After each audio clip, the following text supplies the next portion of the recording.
Well, the Diamondbacks whooped that trick. We have more on them beating the Phillies in this series, as well as your answers to your Mailbag Monday questions and so much more. Let's go right now.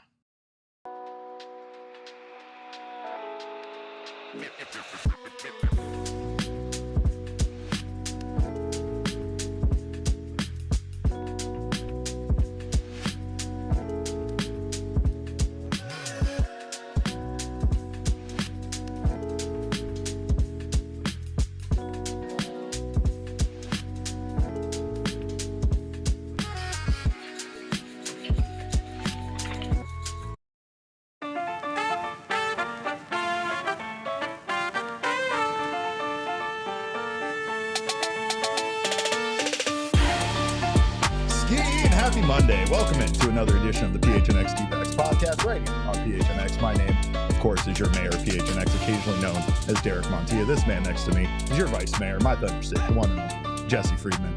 Jesse, I'm very happy right now with the Arizona Diamondbacks. That was a very thorough victory over the Philadelphia Phillies, and we have so much more to discuss in regards to that. Of course, this show is presented by our friends at Bet365. Download the Bet365 app and use code PHNX365 when you sign up.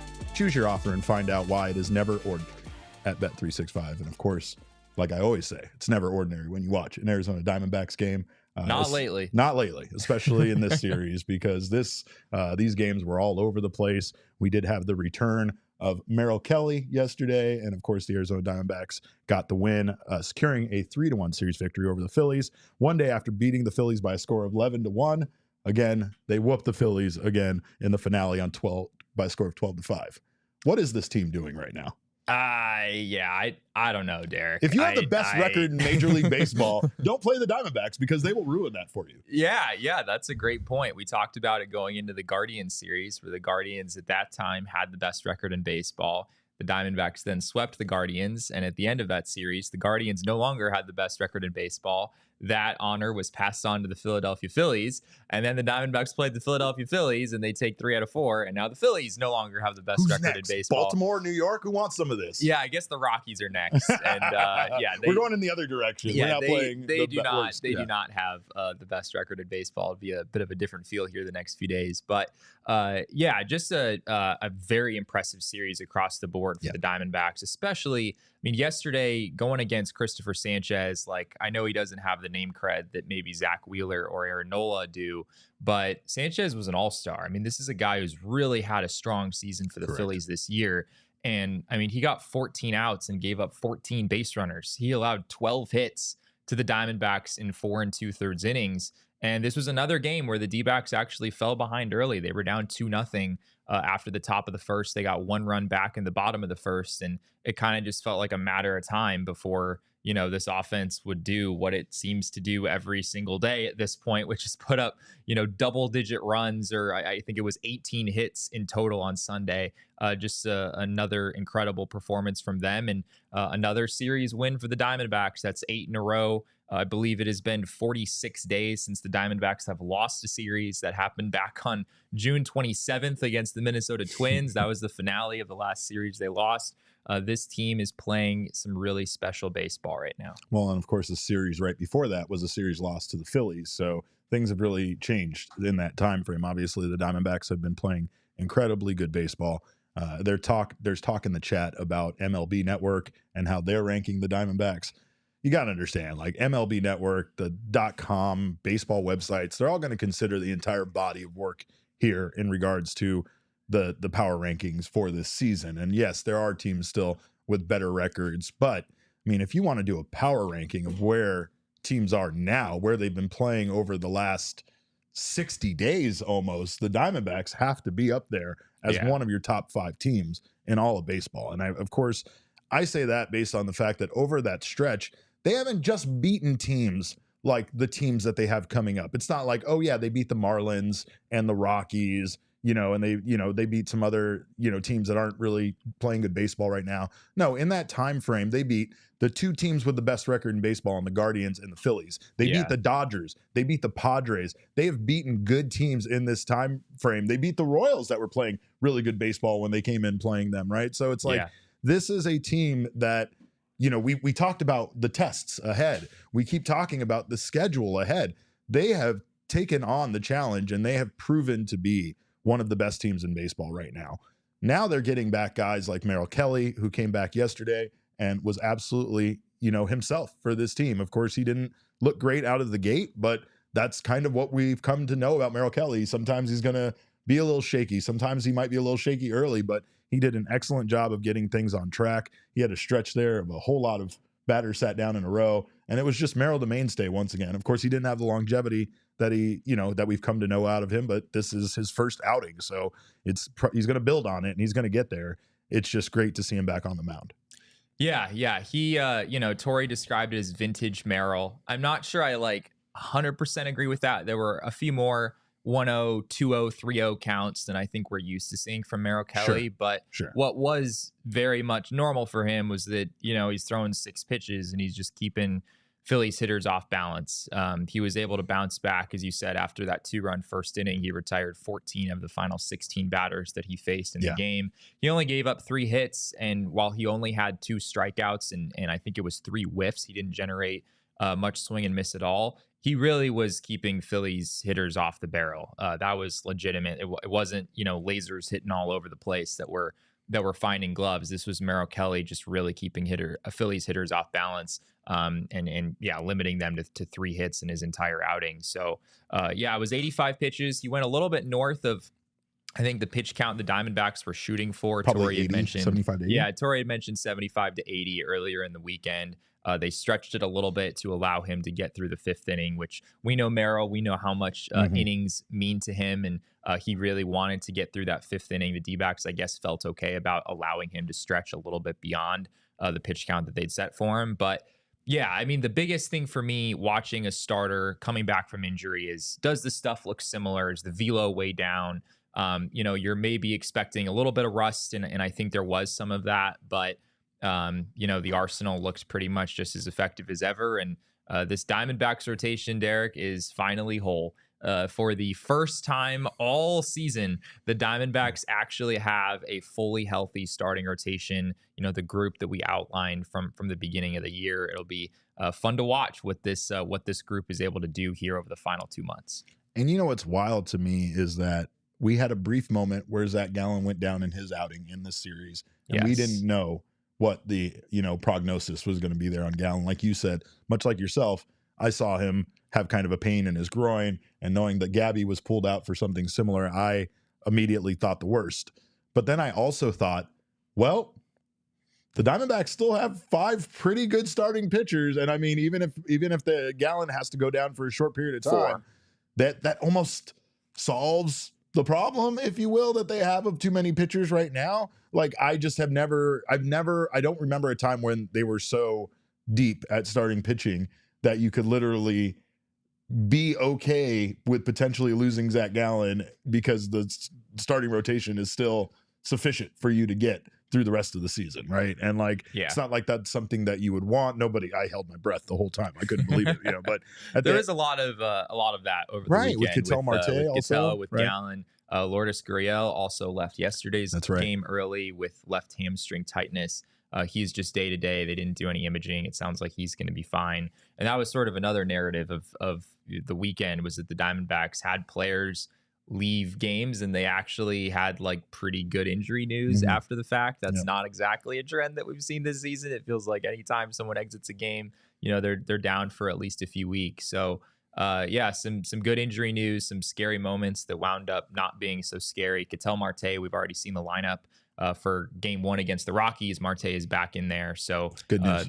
Good news across the board on all those guys as far as we know right now. Now, the corresponding move to bring Merrill Kelly up was for them to option Scott McGough down to Reno, and they also DFA'd Humberto Castellanos. Yes. So at least for the time being, Ryan Nelson, who, I mean, we knew there was a good chance Ryan Nelson was not going to be sent down. However, there is the idea that you keep him stretched out should something happen, should they need him, instead of converting him to a bullpen arm. Doesn't appear the Diamondbacks are going to go that route. It looks like Ryan Nelson will be a weapon in the bag for Torey Lovullo. But the biggest weapon is Merrill Kelly coming back, just because of the stability, once again, that Kelly provides to the lineup. And we have more from Merrill Kelly from yesterday on getting to start in a baseball game again. Here's what he had to say. Yeah, like I said, it's way more fun than watching it from the couch. Seeing these guys doing what they're doing right now, it's a lot of fun to watch. I just hope I can, come in and keep the momentum going. Obviously, coming in, whoever you are and whatever team, when you come into a team that's been rolling, you just don't want to be the squeaky wheel. So I'm just going to try my best to, kind of keep my head down and go to work and just try to continue the momentum that these guys have built. I mean, his return couldn't come at a better time. I think Steve brought it up on the broadcast, but the fact that this team basically got 2 starting pitchers as if they traded for them at the trade deadline when they were already playing very good baseball is just so beneficial. I mean, plus they have that time now to acclimate themselves back into the starting rotation, get used to playing baseball before the playoffs come along. 2 months is a decent amount of time for them to get enough starts to just be back in the groove. Yeah, absolutely. And it's funny to hear Merrill Kelly, talking about like trying to not sort of mess things up for everyone else, right? Like the Diamondbacks are playing so well, and Merrill Kelly has obviously been an enormous part of all the success this team has had over the last couple of years. Correct. And for him to come back and be talking about like, I just don't want to be the squeaky wheel. I just don't want to be the guy who's getting in the way of all this positive momentum. It really is remarkable that the Diamondbacks have managed to have all this success,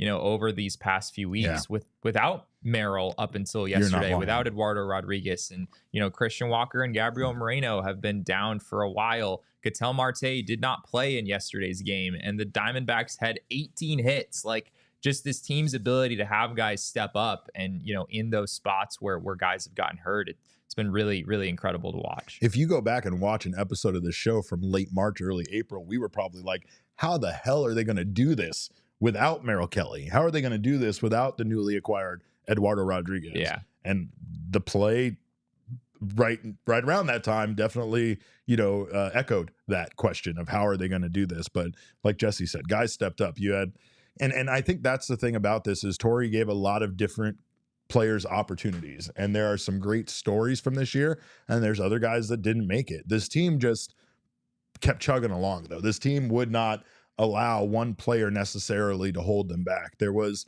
obviously Paul Sewald struggles and that happened while the team was experiencing success, right? But again, that was Torey's effort to try to, believe in his guy and give it time, and eventually got to a point where even he could not allow Paul Sewald to potentially cost this team games. The fact that they continue to just adapt and try to give someone else an opportunity, or in the case of like some of the injuries recently, like call upon guys almost as a long shot hope. Let's go out and get Josh Bell.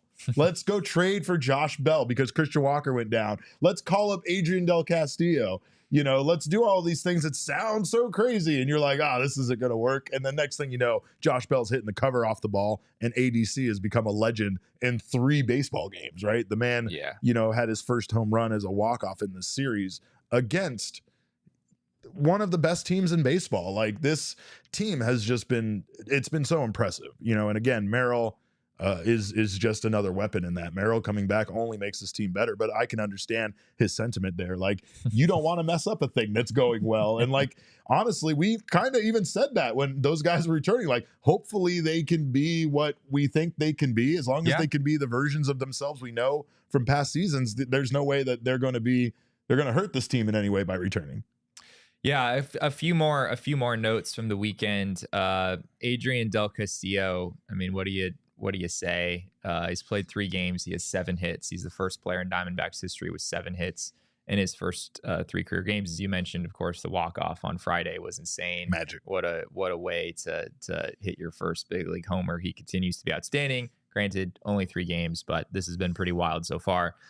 Josh Bell, as you were just talking about, the guy has a 991 OPS as the Diamondbacks replacement first baseman. He's been in the cleanup spot every single day since the Diamondbacks first acquired him.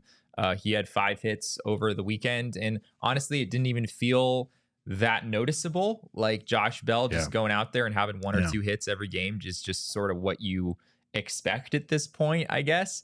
We talked about the D-backs trying to catch lightning in a bottle when they acquired him. He was really, really good over his past, week or so of games with the Marlins, and he's just come over to the D-backs, and that success is translated, and you're looking at, a guy hitting in your cleanup spot who's putting up cleanup hitter type numbers so far. And the Diamondbacks got some thick boys, too. That's fun. Jock Peterson, Josh Bell. There's a lot of thickness going on in there. And those guys are hitting the cover off the ball, and I love it. Not to mention the fact that we talked about Jock Peterson's impact on Jake McCarthy. Again, it's been brought up, but, Jake moving his locker over next to Jock's is a very, master and Padawan situation going on, but it seems to be working. They're very different hitters. They are, but they've both been very, very good and in their own very way. Different people, but Jake also seems to be the kind of person that he's not as unique of a person as Jock Peterson is, but Jake very much does his own thing out there. I loved it. I still remember when Jake started with the mustache. Now the mustache is just kind of iconic on Jake, right? He was like, we had a conversation I don't know if I'm going to keep it. And now look, right? Never get rid of the mustache. Never get rid of the hair. But Jake's been awesome. Corbin Carroll's been awesome. Corbin Carroll in this series, he homered on both Saturday and Sunday. The power is back with Corbin. And that's still, I feel like he's still in the middle of, figuring his swing out, still making little changes to it. Yeah. He's been really good. Like Corbin Carroll has been really, really good here over the last month plus. If you go back to July 7th, Carroll has a 961 OPS. He's slashing 247, 342, 619 in that span. The 247 batting average, that feels a little uncharacteristically low based on what we saw from him last year. But if you're going to slug 619, you can deal with it with a 247 batting average. We tweeted this out yesterday. Corbin hit 2 home runs in his first 87 games this year. He has 9 in his past 28 games, which is a really big number. I mean, if you hit 9 homers in a span of under 30 games, I mean, that's like a pace of more than 50 in a season. Not to say that's what to expect from Corbin moving forward, but the power has really returned in a big way. I thought his swing yesterday against Jose Alvarado, it was a bad spot for a pitch. It was a 99 mile an hour fastball, but it was right down the middle. But even then, Carroll has struggled to drive those kinds of pitches, right? We've seen him roll over the top or, get underneath it or just swing through it entirely quite a bit this season. He was able to drive that pitch to the opposite field, left on left, going against one of the better left-handed relievers in baseball. Just continue to see more and more good signs from him. And if you get Corbin Carroll going, I mean, you're in trouble. Offense has already been really, really going strong here for a little bit. If you get him going, it just brings it up to another level. Don't let Corbin get hot. Because you've got Corbin hot, Jake hot. They didn't even really need Ketel Marte in this series. And in fact, the team put it in the 5th gear after Ketel Marte got injured. Up to that point, the Diamondbacks had been scoring, but they hadn't been scoring much. 4 runs in the first game, 3 runs for the Diamondbacks in the second game.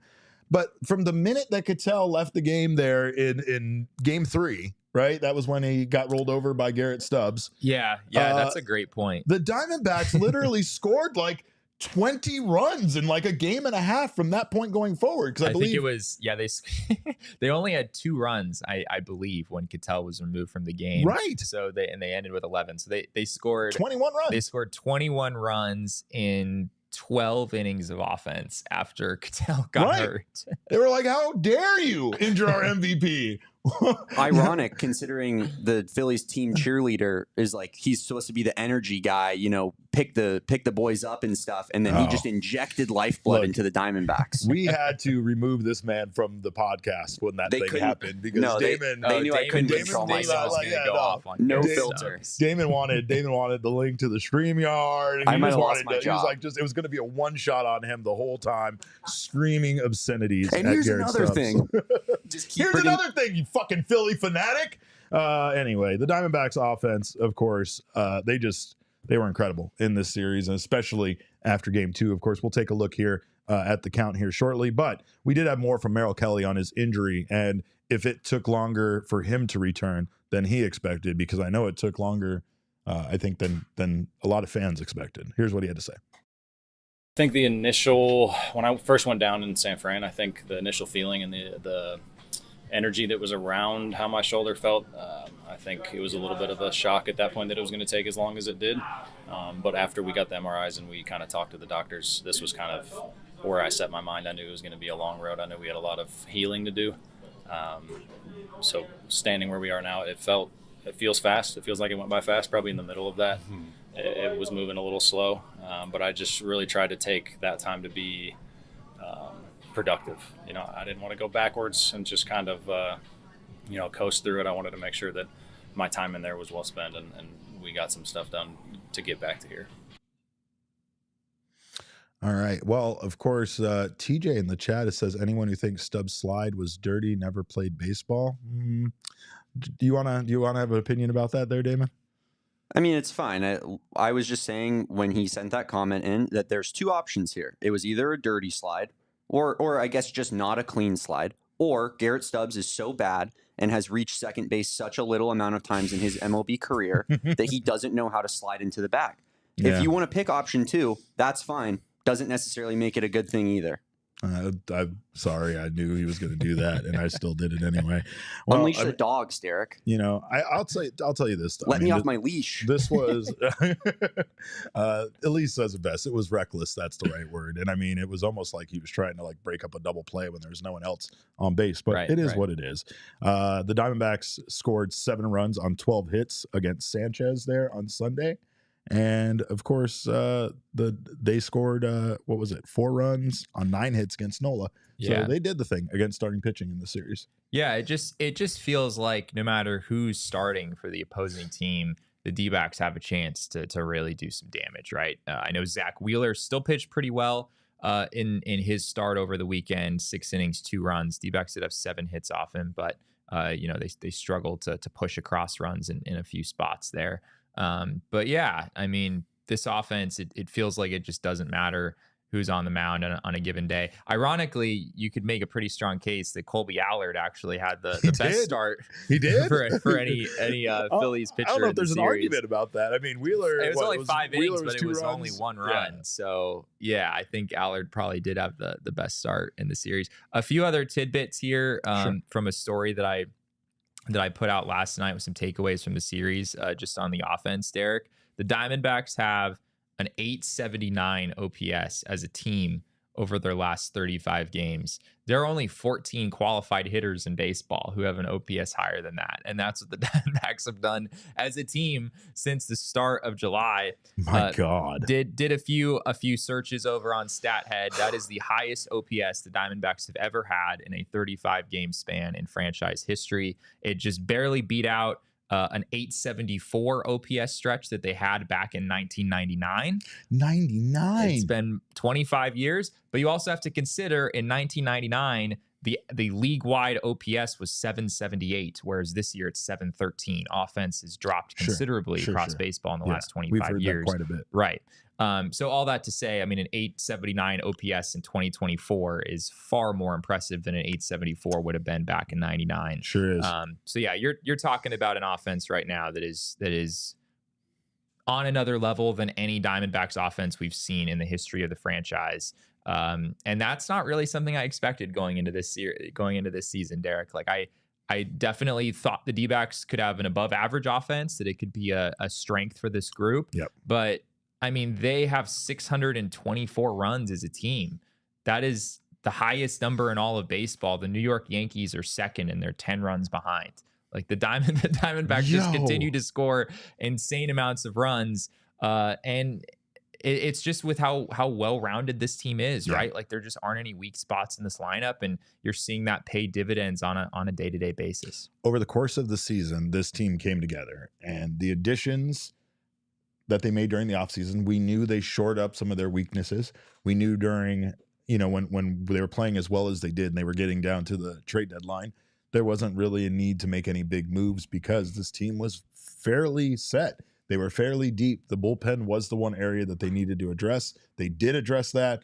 It's arguable if it got better or not with the way some of the performances have gone. But again, it's still early for those guys. Not everybody goes through a trade and then immediately is the same pitcher they were on their previous team on the new team. That's what's beautiful about this. The guys that have been injured, they have time to come back. Not only that, but the guys that they traded for have time to kind of find their role and find getting comfortable with Brent Strom as a pitching coach and the way Torrey coaches and the way things are done here in Arizona, right? But I will also say that this is a team that, you know, again, when you talk about being surprised by it, you're right. But we did think at times during the offseason, when they added a Jock Peterson, when they added a Gino Suarez, that we were like, this team could be dangerous. The problem is Gino, for instance, struggled out of the gate. Corbin struggled out of the gate. There were a lot of guys that were playing below expectations for a considerable amount of this year. Now, I mean, Jock has been Jock all season long. Jock deserves all the flowers because that guy's been amazing. Yeah. And like I said, he's also somehow made Jake McCarthy into a superhuman. So you have to also attribute for the intangibles like that, where he's actually been a good mentor to some other guys on the team. And we didn't know how Jock Peterson would be in that role. But I mean, this team just absolutely is crushing it right now. And again, don't know if it's sustainable, this stretch, obviously. We doubt that it is. You probably can't have an 879 team OPS for all that long. Yeah, maybe you can have a 900 OPS. Let's see. I don't know. Let's push it up. I don't know at this point, Derek. I mean, for them to play a 4-game series with the Phillies and have Ketel Marte play 15 innings. He played less than half of the innings over the weekend. And the D-backs still went out and averaged like 8 runs a game. Granted, a lot of that happened in the final 2 games of the series. When he wasn't in the game. Right. Yeah, it's pretty bonkers. Let's do it. Let's take a look at the count presented by our friends at Desert Financial Credit Union, because this really does illustrate. Let's do it, Derek. Let's do it. 30 runs to 14 runs. They out-hit the Phillies 53 hits to 32 hits. Diamondbacks were 13 for 38 with runners in scoring position for a 342 batting average. The Phillies were 7 for 34 with a 206 batting average with runners in scoring position. And let's look at these ERAs. Let's talk about these ERAs. Of course, the Phillies. Some bullpen you got there, Philly. Yeah, some bullpen. You went out, got a bunch of pieces. 3 all-stars in that bullpen, huh? Different. Yeah, they talked about that a lot. 5.66 starting pitching ERA to a 3.63 for the Diamondbacks. Phillies bullpen ERA 10.22 to the Diamondbacks 3.29. That's Elise is right. This is a count we like to see. And Connor is also right. That is what I call an ass whooping. And Ryan backs me up again. Whoop that trick. We whoop that trick. It's a similar narrative of as the Guardians series, right? Where we talked a lot about the Guardians bullpen and how much of an asset that had been for them. And then the D-backs went in there and scored 8 runs in 13 2/3 innings against Guardians relievers. And in this series, a 10.22 ERA for the Phillies bullpen. Mm-hmm. I know that they weren't rolling their high leverage guys out there the whole series for sure, but the D-backs still did some damage against the best out of that group, right? I mean, Jeff Hoffman's the guy who gave up the walk-off homer to Adrian Del Castillo. Orion Kerkering has been really, really good this season. Yeah. He struggled in both of his outings over the weekend. Again, it just goes back to it doesn't really matter the credentials of the pitcher that you put on the mound. Right now, the D-backs are hitting anyone and everyone. Yes, the chat is making me laugh quite a bit with their comments in regards to how bad that ass whooping was for the Phillies. But of course, a big part of it was Scranton, PA's own Jake McCarthy, who is our king snake for this series. Jake went 8 for 18 in the series. He had 3 home runs, 11 RBI, 1 triple, 1 glorious head of hair. And of course, just one amazing baseball player that has just really come on lately. And I mean, defensively, he's been great in the outfield. Like he really makes it hard, I think, for Alek Thomas to get playing time right now with how well he's playing on both sides of the ball. You just can't leave Jake McCarthy out of the lineup at this point, right? Can't. I mean, outside of like the occasional day off that I guess you owe him. I mean, he's hitting lefties like basically no one else in baseball. I think he has a 361 batting average against lefties this year, if I'm not mistaken. At least that's what it was at some point during yesterday's game. And against righties, you feel pretty good about him too, obviously. So, I mean, you're getting to the point where, I mean, Jake McCarthy has an 822 OPS on the season. Like, these are really good numbers. This isn't just Jake McCarthy bouncing back from a rough 2023. This Right. is Jake McCarthy breaking out as one of the most valuable outfielders in all of baseball. 985 OPS since July 1st. Yeah. 985. Like the It's man very has good. been a huge reason why the Diamondbacks they are on the run that they are on now. I've said it a few times. Ketel Marte has been the rudder for this team. He's been consistent. He's been the guy that, the one guy of everybody in the starting lineup that has done it. But the minute that he started receiving help from guys like Gino, who struggled early on, and Jake, that's when this team really went on to another level. And we had contributions on any given night from different players, but when we talk about the consistent contributions of McCarthy, like he just gives them another guy now that is that danger in the lineup all the time. Gino is mashing the ball. He's still hitting the exact way still hitting well. Yeah. The way we thought he would, right? Not the way he did early and not with all the strikeouts. He's been hitting the ball the way we thought he would. In fact, he's been just taking much better at bats all around. Like Jock Peterson's thing of his great at bats seems to be a bit contagious, and we're finally seeing this team as a whole be patient. You also have Perdomo, who was excellent in this series, and of course, he is adding more than just being that on-field manager. And those late contributions, we're seeing a lot more from Perdomo in these games. And this team is just really, really hot right now, and it couldn't come at a better time because things are still very competitive right now in the wild card in the National League West, and they do have a good chance, a realistic chance at making some noise here for the division title. That's something I don't think any of us thought was a realistic possibility this season. Well, if we take a look at the standings, it's getting interesting. The Dodgers right now are 69-49, so they are 3.5 games up on the D-backs as we record this right now. The Phillies also 69-49 after losing the series to the D-backs. Brewers also up there as a division leading team. In the wild card, the Diamondbacks and Padres are now tied at 66-53. They have a 4-game advantage on the Atlanta Braves, who are in the third wild card spot at 61-56. And then you've got a few teams knocking on the door there for the Atlanta Braves, Derek. The Braves have not played real good baseball lately. We're going to talk later about what the Colorado Rockies just did to them over the weekend. But the Braves continue to struggle. The Mets just half a game out. Cardinals a game and a half out. The San Francisco Giants have played really good baseball lately. They're just a game and a half out. But the D-backs and Padres have built a nice cushion there at the top of the wild card race. And once again, the Dodgers just 3.5 games away for both of those teams.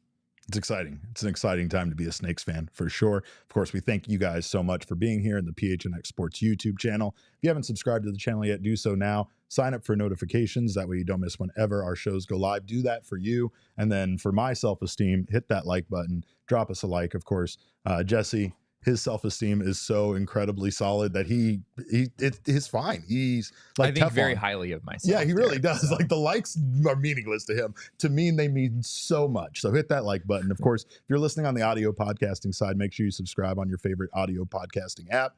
Leave us a review. Those reviews mean the world to us, especially those 5-star reviews. Also, 5 stars for Gila River Resorts and Casinos, because it is the place for a staycation here in town. It's also the place for an authentic and immersive experience like no other here in the Valley. No one does it better, with an unprecedented level of entertainment and excitement that you just won't find anywhere else in the desert. Of course, they set a high bar, so high that apparently I'm not included in the boys trip between Damon and Jesse, and that still is very upsetting to me. But of course, you can plan your own trip with your friends. I don't know, should I even call these guys that anymore? But maybe your other friends that would invite you on a trip. But that's because it's a great place to go with your friends, your family. Have a great time. Gila River Resorts and Casinos have a state-of-the-art gaming floor with over 800 slot machines, 15 blackjack tables, and live table games, not to mention Arizona's largest casino sportsbook. So you do you at Gila River Resorts and Casinos. Visit playathila.com for more details. And we are still very, very proud to be partnering together with our friends at Sanderson Ford.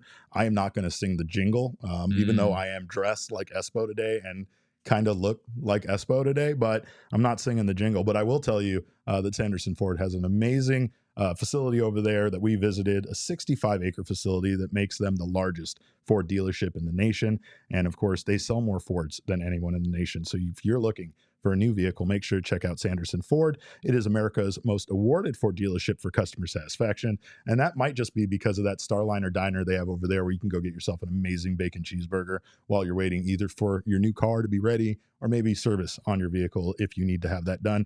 They are pushing for the playoffs right now, and you get the payoffs like deals on the 24 Ford Bronco Sport Big Bend, just ranked highest in quality in its segment by J.D. Power, plus 0% financing on for 36 months with no payments for 90 days on the Ford F-150, Escape, Edge, Explorer, and Expedition. And let me tell you, those no payments for 90 days, that's a nice little cushion that you get, especially if you're currently paying car payments. So make sure to check out Sanderson Ford and their summer sales event, which is here, and they are teaming up with the Boys of Summer for a final playoff payoff sale. Purchase or lease any new Ford and get 4 tickets for your family to see the D-backs push for the playoffs. Get 0% for 36 months OAC from Ford Credit. See dealer for details. And if you get those tickets, make sure to go on a giveaway weekend, because this was a giveaway weekend and they had an incredible ring that we've talked about a bunch, but they have some great stuff coming up, including that Serpientes jersey with the teal. I do not understand how the like giveaway Serpientes jerseys continue to be better than the actual jersey the players wear on the field. That's just my opinion, but it's a correct opinion. I'll tell you that much right now. Also, of course, we have more, and you know why. You know what more we have. You know what day it is. You know that every year on this show is our year. You know that every weekend on this show is Hispanic Heritage Weekend. You know that every week on this show is Shark Week. Every day, Passover, of course, according to Jesse. And every Monday, we go to the mailbag. Damon, let's go to the mailbag. My mailbox, always something interesting in my mailbox. I try to get to everything in my mailbox, and then once in a while, there's a letter that makes me go, wow, wow. My mailbox. Verulencia, if I'm saying that right, says that blue Serpientes jersey should replace our other black jerseys. No, they should not. I love the black jersey. The black ones. We can have both. We can have it. Maybe it can replace the Serpientes jersey. Maybe we could talk about that. But Damon, what do we got in the mailbag today? We got our first question from Travis Moore, of course, and he says, seriously, what do you do with Alek Thomas now and in the future? Carroll, McCarthy, and Gurriel have spots. Grichuk here this year. You now have Caldwell and Waldschmidt developing along with Jones. Barossa and Smith are fine depth. How is he fitting in with this team going forward? Well, I feel like there was a time where we might have been asking the same exact question about Jake McCarthy, right? And I mean, Jake had his struggles. Alek has had his struggles. We know he's still an incredible defender there in center field. And the Diamondbacks have depth. They have the ability to have Alek Thomas in there as an additional defender. I mean, Torrey's never going to play guys every single game anyway. So to have that ability to at least have him in there some days to give some relief to the other guys while he's, figuring things out. I think Alek, I mean, he's struggling, but I still think that he's a great baseball player. And I don't know if we're at the point where we're like, how does he fit in yet? I get that he's losing playing time to Jake McCarthy. And to be fair, that's kind of how things should be going with how well Jake McCarthy is playing. Yeah, he's in a tough spot, right? Because there's not a ton of playing time here for Alek Thomas. At least not as much as you'd ideally like to give someone who still has fewer than 1,000 career plate appearances. Like, it's not like Alek Thomas has played 4 complete seasons in the majors and he hasn't figured things out. Right. He's 24 years old, and he had about 400 PA in 2022, about 400 last year. Did he improve drastically year over year? No, he didn't. And this year, it's been sort of more of the same. He has a 629 OPS as of right now. I know some people mentioned in the chat that his Savant page looks a lot better than that. We've touched on that a little bit recently as well. Part of the issue there might just be that, he's kind of hitting the ball to the same spot over and over again. Yeah. So it can be a little easier to set up defensively for someone like that. But he's definitely not someone that you want to give up on. I would not think. Like, if you were to trade Alek Thomas at some point, if it happens this offseason or whatever, you're taking a risk that Alek Thomas goes somewhere else and really figures things out, and with his defense becomes one of the better center fielders in the sport, right? Like, that's totally a possibility. Right now it's tough though, because Corbin Carroll is starting to really hit, and Jake McCarthy is obviously hitting, and Lourdes Gurriel has come around a little bit recently. Randall Grichuk, obviously you love the matchup there against lefties. So it's going to be tough to find him playing time down the stretch. And it'll be interesting to see this offseason. Do the Diamondbacks try to leverage some of that outfield depth to get help in another area? I could see them exploring that possibility. But if you do trade Alek Thomas, you want to get a significant enough return so that if Thomas does blossom somewhere else, that you feel like you did okay for yourself. There's only one answer, and if that is trading him, it's to trade him to the Chicago White Sox, because we know every team fleeces them, and they always have great players to get back. And I'm sure that would make the family happy to have them back with the White Sox in the White Sox family. And that also feels like it wouldn't hurt us no matter how. But that's the only answer I will accept. You're only trading him to the White Sox. That's it. You're Period. not trading him to anybody else. No one else gets him at all. And also, I mean, like, I think that Alek Thomas is a phenomenal baseball player. I think he's going through it right now, just like several guys have gone through it. But he was also injured. He missed a lot of playing time this year. You know, again, he has 99 plate appearances this year. It's basically nothing. And so, like, I do think that he needs some more time in order for him to get back on track. And luckily, this team right now doesn't critically need him. And there's guys that are playing better, but that doesn't really help the fact that he's not getting that playing time for him to get back, right? Alek Thomas is the exact type of player that if you part ways with, you will regret it in the future. And I think the Diamondbacks have already. Yeah. I don't even think potentially. You can say that. I don't give opinions. It depends on what you get back. I told you, right? I don't give opinions. I spit facts. But this team has already traded a few guys away that, like, kind of made us regret it, right? You know, like, we saw how Josh Rojas was hitting the ball with Seattle, and it instantly made us want to do anything we could to get that trade back. I feel pretty confident in saying that if Alek gets traded to, like, a good organization, he would be a pretty damn good baseball player. Yeah. Like, kind of like what happened with, like, Kelenic to the Braves. It was something similar to that. Yeah. Like, a guy with potential going to a spot where there's a lot of good players around him. I think he'd be pretty solid in that circumstance. Yeah, but I think overall the depth is important, and we're seeing that this year. This team has lost a lot of guys, and you just don't know when that's going to happen again. Right now, they are set, and that's what you want when you are trying to make a run at the championship. You want depth. You want to be able to lose pieces, have another guy step up, and keep this team from being derailed by any single injury. There was times in the past, including last year, that a Merrill Kelly, Zach Gallen injury completely wrecks this team. And I mean, if that happened late in the season last year, if you had a scare like that, this team does not make the playoffs. If they miss either one of those guys, like Jesse spoke about the other day, they were at a point last year where they were just finding a way to get Merrill and Zach in there as often as possible. It felt like they were starting every single day. We're skipping that one. We'll have him start the next day, right? So, like, this team is different now. I don't even know if an injury to either of those guys or anybody in the starting rotation necessarily derails how well they're playing. And that's because of the depth. I mean, that's because you don't have to essentially turn to below average baseball players to come in and fill in for those guys that you lost. And right now, even in the cases of losing guys like Gabby Moreno and Christian Walker, they found a way to make up for it. So I don't think that this team needs to make any changes in the foreseeable future. And I do think that Alek Thomas will come back and turn things around. I mean, it might not be with the Diamondbacks. You never know. But I do think Alek Thomas will definitely be a player that, you know, is a success in Major League Baseball going forward. It's an off-season topic for sure. Yeah, like, for sure. Once we get to that point, we see how Thomas finishes out the year, kind of reassess where the D-backs are at from an outfield depth standpoint, and figure out if, maybe exploring a trade there makes sense, or maybe you want to keep him around and see if you can figure some things out next year when hopefully he's a little bit more healthy. Jagurtha's here, and that makes me happy. This is a successful podcast. Jagurtha says no Alek Thomas trades. Yeah, he's no taking Alek it off Thomas the table. slander. Okay, well then we're done with that. Moving on to the next question. What else we got?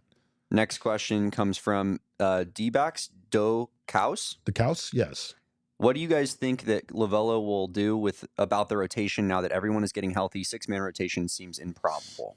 Not only does it seem improbable, but, you know, there was a weird incident where Jesse kind of asked about it, and Tori was like, we don't really know. And then our friend Jack Summers directly asked, are you guys considering a 6-man rotation? And he basically immediately shut it down and said, no, we're not considering that. So I think that there is still some indecision on what the Diamondbacks want to do. And I think we know why. I don't think it's a secret. You have one guy that isn't performing well that you're paying a ton of money to.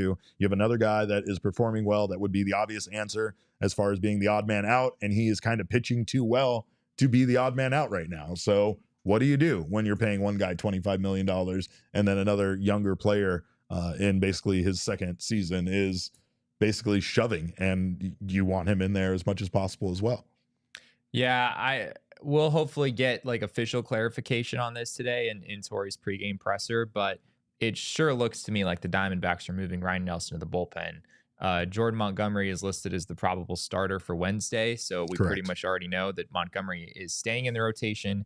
Torey has also said that sending Nelson down was never a consideration. He's going to stay in the majors, and as you alluded to, he also basically ruled out the possibility of a 6-man rotation. At least that's what his stance was as of a few days ago. So putting all that together, the only logical conclusion here is Montgomery is staying in the rotation and Nelson is moving to the bullpen. And yeah, like the numbers don't exactly back up that decision, but we talked about the complications with this the other day, where Montgomery has the contract that he does, and it's not just for this year, it's probably for next year as well.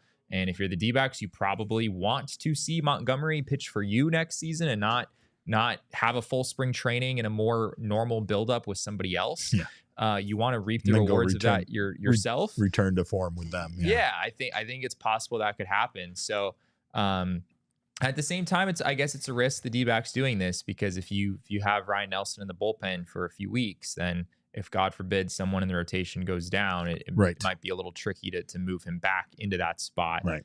You might have to dip into your minor league depth at that point. But yeah, also could be very interesting to see what Ryan Nelson can give you in the bullpen, because his stuff playing up in that role is intriguing for sure. Especially with his fastball command right now and how good it is. Yeah. I just don't know if that move is, it's never a sure thing. As much as it seems like it's a sure thing to move a starter to the bullpen and have them be just as good as a reliever, it's not a sure thing. And that's the reason why I would not hate them sending him down to Reno just to keep him stretched out. Like, that's the only reason why I don't hate that move. I do hate it based on the fact that based on merit, Ryan Nelson deserves his spot in the starting rotation, right? That's how I feel. But of course, I also don't have to pay anybody any money, besides my daughter occasionally. So, and she doesn't command a $25 million salary by any She's probably stretch of getting the close, imagination. but Close, not quite close, there, but not quite there. All right, what else we got, Damon? Next question comes from Brighton Bobbitt, and he says, if ADC can keep playing at the level he is, how do we handle him and Moreno? They both seem too good to do a platoon. Well, I mean, they were doing a platoon with Moreno to an extent before with Herrera. It's just Moreno got the majority of the playing time, right? Like, that's kind of how it works. They're never going to... It wasn't really a platoon, I wouldn't say, because I don't think it was really based on like left or right. It was just like when Moreno needed a day off, then Jose Herrera would start. But he's needed a lot of time off. Like, it's not to say like Moreno is this, like Iron Man behind the plate. I mean, Torey plays Herrera regularly. Really are at this point. And you shouldn't, they right? need consistent time off. But it is another problem that they have, because I mean, I think the idea there is that you can't just expect a young player like Del Castillo to come off the bench once every 5 days and still give you what he's giving you right now. Like, right now, his production is incredible and it's hard. I mean, that to keep ADC up though, I think that's the answer, to have him back up, be behind Moreno, learn from Moreno, get better as a catcher. Like, you're always in competition for a position in baseball. There's never a time, no matter how old you are, no matter how good you are, that you're not competing with someone on your team that is essentially looking to replace you one day, right? And so, like, that's the thing here with Gabby and ADC is that Gabby's position, no matter how good Gabby Moreno has been playing, isn't 100% secure if the fact that Del Castillo can come out there and give the Diamondbacks, like, if he continued on this stretch, right? Like, if this wasn't just a 3-game stretch, if this wasn't just a very small sample size, it would be hard to deny not playing him more often.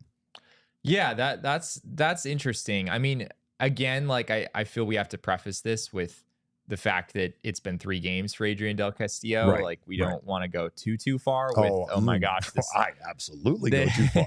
That's what they pay me for, Jesse, is to go too far on this show. Maybe I don't want to go too far. Right, yeah, speak for yourself, with just sort of assuming that Del Castillo is going to be like a way above average hitter in the majors in the long term. But it is an interesting question. Like, when Gabby comes back, hopefully that happens during the regular season. Sounds like that it will be the case, although we still really have very little information with regard to his injury. Is there a little bit more pressure to try to get Del Castillo in there a little bit more often than how often Jose Herrera has generally been playing. But I'm still inclined to think like Gabby Moreno was on a tear of his own when he went down with injury. He really was. He won the Gold Glove last year. Like, I think Gabby Moreno, the moment that he's healthy and ready to go, he steps right back into the role that he was in before. And maybe that allows you to, if Del Castillo is still here at that point, maybe you can use him as a pinch hitter in other situations. Yeah, sure. Granted, there'd Maybe be a little DH bit of every now and again. Maybe, yeah, there could be a little risk there, I guess, with him being your other catcher. You don't necessarily want to be using both catchers and leave yourself in a tricky spot if someone were to get hurt. But if Del Castillo continues to hit, they'll probably find ways to get him in games more consistently. I mean, this was a conversation I felt like we were having about Jake McCarthy not too long ago, and now Jake McCarthy is in the starting lineup more often. He's sitting second. He earned that playing time, and he proved that it wasn't just in a small sample size. It wasn't just him having a good week. Jake McCarthy has been good. Del Castillo still has a lot to prove in order to be in that conversation, like Jesse said. However, it's hard to deny if he continues to be as good as he is, and we know he was very, very good in the PCL, so it's not a matter of if that ability is there, it's just if he can maintain it at a major league level once information starts getting out on him and that other opposing pitchers and opposing teams know more about him. So we'll see how that develops, but for now he's a godsend with losing Gabby. He really is, and of course he's getting a chance at a major league level to get better, and that's what's important for him right now in his career. What else we got, Damon? Next question comes from not Brighton Bobbitt, because we just did that one. Tyler Hall, and he says, "This may be too early, but who would you rather face in the postseason? Would you rather win the division and have the bye, or play the wild card series?" I mean, that's a great question. Last year we talked a lot about that bye and how bad it was for teams that had the bye. So I don't know if I want the bye. Jesse, what are your thoughts? I think you want the bye. I mean, I'd be curious what, Diamondbacks like players and coaches, what their feeling is on this, but just mathematically, like if you can eliminate the randomness of a 3-game series at the start of your playoff run, you want to do that, right? Like anything can happen in a 7-game series.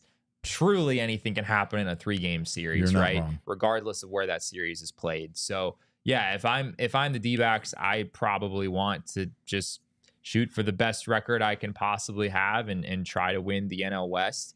To the question of like who would I want to face, I'm sure we'll dive more into that as the postseason race gets further along. Atlanta.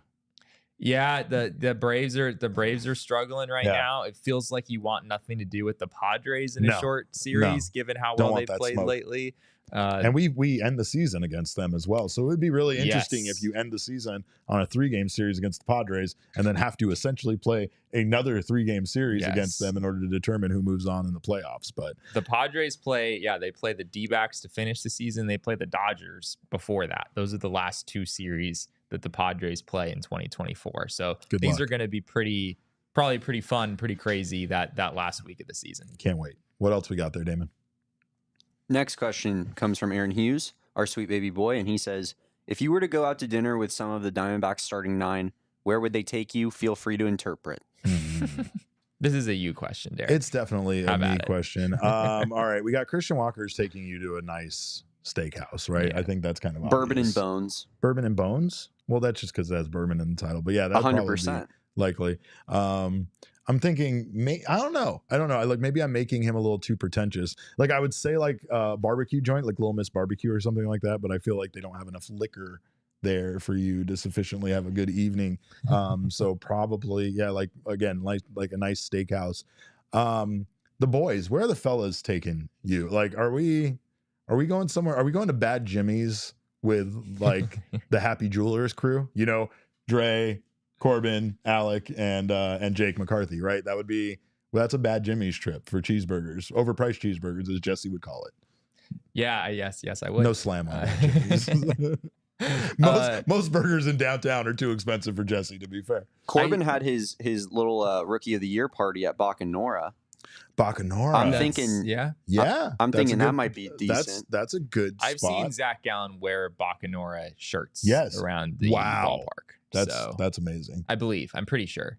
So yeah, I feel like we have that pretty well nailed down. Is Alec taking us to Lou Malnati's? Is that too on brand? Am I just Chicagoing him enough again? I think that's pretty fair. Yeah, I think so. That's pretty fair. I mean, what's I don't know. There's so many. The players themselves probably have some very, very high class that restaurants we don't even really know about and would never actually go to, if we're being honest. Yeah, it's fair. Yeah, a lot of Scottsdale spots. That's probably the obvious answer. What else we got, Damon? Next question comes from Ryan Hanley, and he says, if you could have any themed baseball game at Chase Field, what would it be? Where is Batman Day? This is a good one because I complained about this the other day, and as crazy as that is, that I complained, I'm a Star Wars guy, right? I love Star Wars. I'm so tired. They've overdone it with the Star Wars. Yeah. It's because we've seen it all before. We've seen the funny Photoshops up there. Like, I want you to be more creative. I want you to go to a AAA level, maybe even a AA level. When we were at Frisco Rough Riders, it was Bluey Day. That was awesome. They had the players, they looked like Bluey characters, and there was a race with Bluey and all that. You can take pictures with them, all that. I definitely like, in general, the big franchises, like it seems like Marvel, Star Wars, all of that I'm out on, you know? Sure. I want you to go like, I don't know, unpopular maybe. Go like Avatar Day, right? Have some giant blue Na'vi walking around on the field. Have it just make no sense at all, you know? Like Avatar. I don't know. Anything you like that you would like to see as a themed day? I'm a big Lord of the Rings guy, so maybe there's some potential there. I mean, we should have tied that into the replica ring night, right? That's a great Precious, my Precious, right? Like, could have had him the whole time just bragging about the replica ring. There's one ring to rule them all, and it's this one. After we beat the Phillies, like 1,000 golems roaming the concourse, trying to steal people's stealing rings. Everybody's rings. Jesse, how do you feel about STEM night? So STEM night. I'm a big advocate of STEM night for sure. Yeah. Jesse had somebody arguing with his math on Twitter, and you know how that probably made him feel deep down inside, but that's a whole other thing. Dog Day, yes, Dog Day is always like, that's fine. Is that a theme though? Like, if it's a dog day, I want people wearing like little dog ears and stuff like that. Like, I want it to go all out. I just don't. It's not just about bringing your dogs. So you want furry day. That's what you just turned it into, and you want Andrew McCutchen to come to the ballpark and put on MVP performances. Okay, that's fair. Coyotes Memorial Night. Yeah, that's too soon, Diana. It's very sad. Wow. That is too soon. Kind of would be crazy. Yeah, Coyotes Memorial Night is an insane. That would be an insane thing for the Diamondbacks to do. All right, what else we got? We got any more questions? Yeah, we got one more. It's from Sean McNally, and he says, his question is, since I was first to the table with the hashtag #PlayJakeTake, I'd like you to answer this. True or false, Alek Thomas will be traded before the beginning of next season? I'm an immediate false on that. Oh. What are your thoughts? Yeah, I guess we kind of just talked about this. I'm gonna sort of, my default answer on any trade question is generally false, because trades are complicated and difficult to pull off, no matter how much they might make sense in any case. But yeah, I mean, it wouldn't totally shock me necessarily. I mean, I think it's going to depend to some extent on how much the Diamondbacks value Jake McCarthy and how much they believe that McCarthy will go out and be this same player next season and the year after that and the year after that, right? There's still been some unevenness to these first few years of his career, where he was really solid in 22 and then not so much last year. And then this year obviously has taken a huge step forward. So yeah, it remains to be seen. I don't think the D-backs have so much outfield depth that they absolutely have to make a trade. Yeah. So that's another reason why I'm gonna say false. I think false for sure, because of what happened with Jake last season. And Elise puts it here in the comment, his value couldn't be lower right now. Baseball GM Elise. And Jake was terrible last year, right? Had multiple stints in the minors, and then look at him this season. The D-backs easily could have traded him in the offseason because of an abundance of outfielders, and they held on to him because they don't want to trade him at his value's lowest point. Yeah. It's going to be the same thing. That's typically when fans want a guy to be traded, right? It's not when he's raking like Jake is now. You're not clamoring for Jake to be traded now. even though that would literally get back a king's ransom in return based on his performance, right? So again, and we've said this at times about Jake. Like there were times where we're like, I don't know, Jake's kind of playing really good right now. Like, is he going to get better? Guess what? He did get better, and he played the way he was playing for an extended period of time. It wasn't just a short window, right? So you typically want to trade guys when their value is low because you feel like they're not contributing as much to the team, and you want to see if you can get something for them. So it makes it hard. You're never going to want to trade someone that's red hot and that's playing good baseball, and so that makes it difficult. And I think Elise is right. The value, his value couldn't be lower right now, so now wouldn't be a great time. Yeah, I guess to play devil's advocate on that though, I think you do get to the point with a young player where they've struggled, but they haven't struggled for long enough that their value has dropped significantly. Correct. Like I think if a year from now, Alek Thomas had another full season of at-bats and still had not really taken strides forward offensively, I think his value is probably quite a bit lower at that point. Like you reach kind of a point of at-bats where a guy has had enough experience in the majors and just not been able to make the adjustment that suddenly, that prospect status that they might have once had is just completely worn off.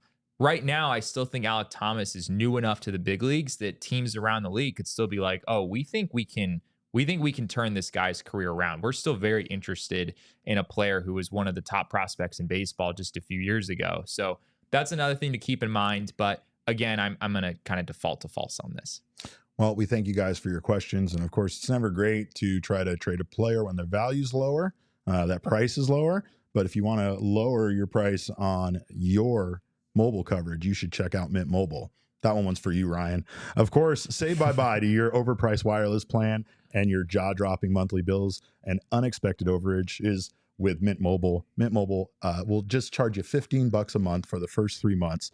And I know that that's not only substantially lower than what you pay month to month, but it's probably lower for 3 months than you pay for 1 month with your current service provider. So make sure to check out Mint Mobile. All plans come with high-speed data and unlimited talk and text delivered on nation's largest 5G network. You can bring your phone with you, bring your number with you, all your contacts, everything stays the same except what you are paying for your service. You can ditch your overpriced wireless plan with Mint Mobile's limited time deal and get 3 months of premium wireless service for just $15 a month. To get this new customer offer and your new 3-month unlimited wireless plan for $15 a month, go to mintmobile.com/Diamondbacks. That's mintmobile.com/Diamondbacks. Cut your wireless bill to $15 a month at mintmobile.com/Diamondbacks. $45 upfront payment required, equivalent to $15 a month. New customer on first 3-month plan only. Speed slower above 40 gigabytes on unlimited plan. Additional taxes, fees, and restrictions apply. See mintmobile.com for details. Also, shout out to Game Time. Love Game Time. We're big Game Time users around here, and that's because, of course, you can save up to 60% on last-minute tickets with Game Time. You can save even more with exclusive in-app deals on select seats ahead of the game. And Game Time, it's almost like playing a game when you're playing it. Like if you love deals, if deals is what gets you going, like me, you can just sit on there, wait for things to change, see how low it can go, see how long you want to wait till the start of the game before you drop that ticket. And that's the best part about it is Game Time will show you all of those fees, all of those costs for every ticket. They'll show you what the best deal is, what the lowest price is, and everything.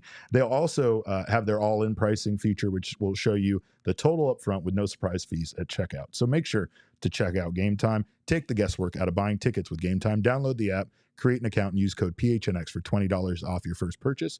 Terms do apply. Again, create an account and redeem code PHNX for $20 off.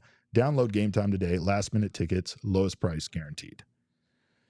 All right. Well, before we get out of here, we are going to take a look at this series upcoming with the Rockies that starts tonight. The Diamondbacks have a 3-game series with the Rockies, and then I believe they go off to Miami for a series with the Marlins after that. I think it's Tampa. Oh, it's Tampa first, and then Miami. Somewhere in Florida. Yeah, they go to Florida after this. But while they're here in town, let's take a look at the matchup with these Colorado Rockies. Their record this season, not very good, 44-75. They have a minus 188 run differential. Their team OPS is tied for 15th at 709. Of course. of course. Yeah, them and being then also 15th is like really like them being last. right. It feels like. Yeah. But, well, I I mean, have to check I think their team OPS plus, which is park adjusted, I think is 91. So below average. One of the not so great offenses in baseball. And when you talk about things not being so great, take a look at the starting pitching and relief pitching ERA. Team starting pitching ERA is 5.55, which is 30th in Major League Baseball. Relief pitching ERA 5.64, again 30th in baseball. But we can't have a double standard here, Derek. Those are Coors Field numbers. I get all right? it. No, I get it. A 5.55 starting rotation ERA at Coors. I mean, that's like a 2.55 at Dodger wrong. Stadium. All right, He's not wrong. But the outs above average, -1 there for 16th, right around the middle of the pack. But this Colorado Rockies team has not been playing very good baseball. But I will caution you and say they have beat some very good teams lately. There's just been these instances where they play well against their opponent, including the Atlanta Braves, right? Yeah, the Rockies did an insane thing yesterday in the rubber match of a 3-game set with the Braves. They were down 8-2 going to the bottom of the 8th, and they scored 7 runs and ended up beating the Braves 9-8. So I guess beware of the Rockies. A lot of people have been calling this a trap series, and I still don't really understand what that means. But I guess it's because I'll tell you why. It's because Torey Lovullo tends to actually, change the lineup a bit. We've talked about like in game 3 when they won the first 2 games of the series, how he tends to put out there, some changes, puts in some guys that haven't been getting playing time, things like that. And with the way the Rockies have stepped up against good teams, they're just not to be taken lightly. I think that's really what it is. You look at their record, they're bottom of the division, they kind of get kicked around, but this Rockies team is young. And they're good. They're good in the aspect that when they're playing outside of, Coors Field, obviously they things are a little bit more normal, right? I mean, that was a normal ending to that game. And I'm guessing, was that at Truist or was that at Coors Field? That was at Coors. Yeah, of course. I mean, the it's Rockies at Coors. scored 7 runs. That's in the what I was going to say. I mean, that really doesn't happen at other baseball ballparks. So, I mean, there's that. And of course, the Rockies pitching is bad. I mean, it's not very good pitching. So, I mean, when we take a look at the probable pitchers here, again, guys aren't going to have a good ERA because they play for the Rockies and they play at Coors. But the advantage definitely swings the Diamondbacks' way here. And, of course, except in the case of Jordan Montgomery, but that we'll get to. Brandon Pfaadt in game 1 versus Cal Quantrill. Then we have Eduardo Rodriguez in game 2 versus Austin Gomber. And then Jordan Montgomery in the finale against Tanner Gordon. Yeah, I don't think Cal Quantrill is pitching tonight, actually. Which is bizarre to me because I believe he is still listed on all platforms as the probable starter, including like the Diamondbacks email. Yeah, the Diamondbacks emailed his name out to us as well. But I talked with our buddy Patrick Lyons earlier today. We got an on the record episode previewing the series dropping shortly, and he did not think that Quantrill was pitching today. Based on comments that Bud Black made over the weekend, it sounded like Quantrill was being pushed back a little bit farther. So we'll see what happens there. I'm not sure if he were not going to pitch, who would step in to take that spot. Quantrill's had a pretty decent year. I mean, a 4.56 ERA. Going back to the Coors thing, I think he has a 100 ERA plus. So he's basically been a league average pitcher, which is pretty good for a starter. Austin Gomber has also held his own this season. So first couple games of the series, if Quantrill pitches tonight, you're getting at least a competent arm on the other side. Tanner Gordon, don't know a ton about him. I believe he's only made 5 starts this season, and we'll kind of see what this looks like. Bees echoes my sentiment. Bees says it's a trap. Nope, don't like it. I think that we are going to cautiously look at this Diamondbacks team for a while now, because we did this after they came off of, the series win against the Cubs and then they beat the Royals and such. And we're like, okay, well, let's see. Hold on, let's pump our brakes. Now they got the Cleveland Guardians coming in here. They have the Phillies after that. Let's see how they play against them before we start calling this team good or say that they're the best team in baseball. And then they swept the Guardians and took 3 out of 4 from the Phillies. And now I'm sitting here along with Bees going, well, let's just wait and see how they do against this Rockies team. To be fair, any team can lose to any baseball team on any given day. That's the way baseball works. Absolutely. And that's how weird baseball can be, right? But at the same time, the Diamondbacks are on a roll right now. Of course, like you said, Marte's back in the lineup. There's a lot of reasons to believe that they're going to go out there and continue to do their thing this evening and for the next 2 days against the Rockies. And I mean, honestly, the Diamondbacks right now, like no matter how good they are, they have other teams keeping pace with them that are just as good. Yeah. So they really can't let off the gas here against this stretch, because this stretch is probably filled with teams that you could consider to be trap games. You have a bunch of teams that kind of wave the white flag, or I would say at the trade deadline, but in the case of the Rockies, wave the white flag in March. But you have they didn't really wave it at all at the trade deadline, because they basically kept all of their players. We're like, we don't have any assets. What are we going to give away? Well, they had some things they could have done. But, that's mean for me to say that. They don't. For sure. They don't want to part ways with the young players they have, because that's the building of the future, and nobody wants Chris Bryant's contract. So, of course, fair. You also have, again, those Florida teams coming up, the Tampa Bay Rays, followed by the Marlins. And on paper, the Diamondbacks are better than all those teams, and they should have a really nice stretch here before returning back to Chase Field. But you can't guarantee that. You cannot overlook any team. The Rockies do have, they've got some good players. Like Brenton Doyle just won Player of the Month, NL Player of the Month in July over Eugenio Suarez. He was absolutely insane in the month of July. He's had a 3-WAR season, according to Baseball Reference. He's been a genuinely very, very good center fielder. The offense has come around. He has a 113 OPS plus this year. Ezequiel Tovar continues to take strides moving forward. He's had a pretty strong season as well. He was a disaster defensively the last time the Diamondbacks saw the Rockies at home, which was the very first series of the season. I don't expect that to happen again. He's been a very good defensive shortstop through his young career so far. Ryan McMahon has had a pretty strong season for the Rockies as well. Charlie Blackmon continues to do the Charlie Blackmon thing of, not aging. Yeah, being around a league average hitter and just sort of being a thorn in your side from time to time. So like you said earlier, like any major league team can lose to any other major league team on any given day. And there could be a bit of a letdown here, like after playing the Guardians on the road and playing the Phillies at home for 4 games. Now you're playing the Rockies. There's not going to be nearly as much energy in the ballpark over these next few days as there was over the weekend. So we'll see what it looks like. Not as much energy, Jesse. There's going to be 27 people there. That's what's going to be there. I'm not knocking. It might not be that bad. I know. Well, I'm just saying. Okay, it's the Rockies. Okay. Chill out, Phillies fan over there. It's the Rockies on a Monday. I'm blaming the Rockies more than I'm even blaming the Diamondbacks. But yeah, no, I mean, the point actually is that this team right now deserves the support all the time.